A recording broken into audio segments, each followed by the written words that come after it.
Hello and welcome to the first lecture in this series. In case you don't know, my name is Malcolm Thires. If you've been here before, then you know all about this course, but if not, there's a link down below to the syllabus and everything that's going on in this class, so go ahead and head there first if you're confused as to what's going on. So today's topic is the Generation Z, the I generation, or the web kids, as our article mentions it. We're going to find out what that could possibly mean and what kind of a culture comes from being raised among the internet. So first off, in case you don't know, the internet that we have come to know and love is released to the public in about 1995. That's when the National Science Foundation decommissioned their education project kind of thing and gave it out to us as commercial industry. Side note, the fact that the internet was originally designed for education and research use only is probably important, so we'll get back to that later, either in this video or in another video later on. In 1995, I was 4 years old. I was a little baby. My mother had an Apple computer which had a word processor and more solitaire games than I could count at the time. Our article for today offered a couple of opinions on how the generation that rose up along with the internet kind of formed about, how we grew. So that's what we're going to be working on today. Now, when I say our generation, I'm really talking about the latter half of Generation Y and all of Generation Z. There's a little bit of confusion right now as to when one generation ends and when one begins, but that's not any concern of mine. I'm going to be talking about everyone who spent their developmental years during the growth of the internet. So if you were born like 1987-ish, don't consider yourself too old just yet. Okay, first, quote, "We grew up with the internet and on the internet. This is what makes us different. This is what makes the crucial, although surprising from your point of view, difference. We do not surf, and the internet to us is not a place or virtual space. The internet to us is not something external to reality, but a part of it, an invisible yet constantly present layer intertwined with the physical environment. We do not use the internet, we live on the internet and along it." This is an interesting point, actually. It sounds rather striking and aggressive, but there's some truth in it. Many times a technology is introduced, the generation that is considered young at the time is assumed to understand exactly what that technology is meant to do. My mother had to teach my grandmother how to use a VCR system, and my mom was about 6 or 7 when VHS became big and new and hip. That being said, my mom has called me a couple times during classes to ask me questions about how do I set up my email on my smartphone? How do I sync together my different web browsers from my computer to my phone? My favorite story is my grandmother having her Nook explained to her by my sister, who was 8 or so at the time. If you look at it, the Nook is a pretty awesome device, but she was so young when she first saw a Nook that to my sister it just seemed obvious. Everyone else might have thought, oh, this feature is complex and you have to understand this, but to her, it seemed common knowledge. And that's what I think he meant by his first point as to how our generation grew. We do not see the internet as this foreign object that we have to learn, because for us, it existed in the world when we were learning about the world. The internet is part of the world for us.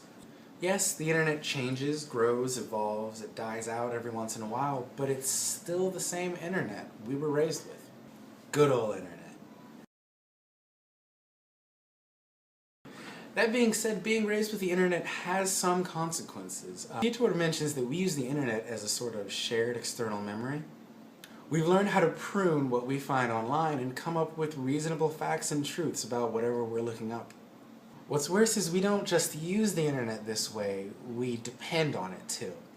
A recent study in about 2011 showed that if we don't find that information vital, or if we think that we can find it later on the internet, we're very likely not going to remember it. Links to that down below. But that development through the internet, I think, is what defines our generation. We use it to accomplish things left in shared memory that we ourselves aren't an expert at or we're not entirely sure of. Rather than spending years trying to learn a subject, we know that we can go online, type in a couple of keywords, and then find exactly what we need. We use it to accomplish things we left in shared memory, and we interact with whoever we want, whenever we want. No matter how much interaction you've had on the internet, being able to talk to almost anyone, interact with almost anyone, create something with almost anyone, it's astounding.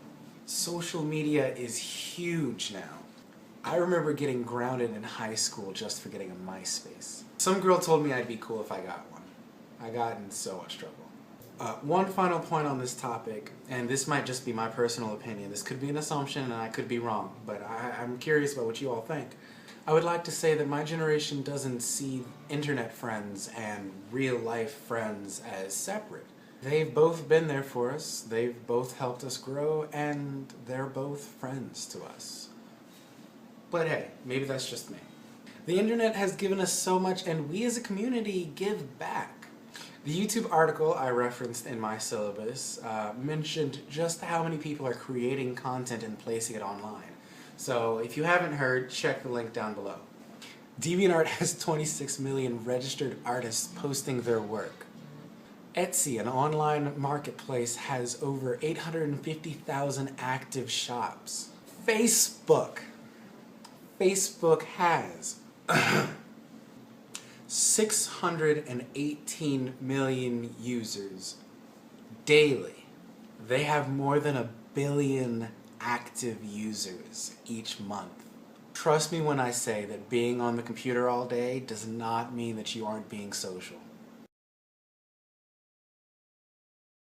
Pietro's final comment is something I don't necessarily disagree with, but it's not exactly something I would say my generation fully grasps yet.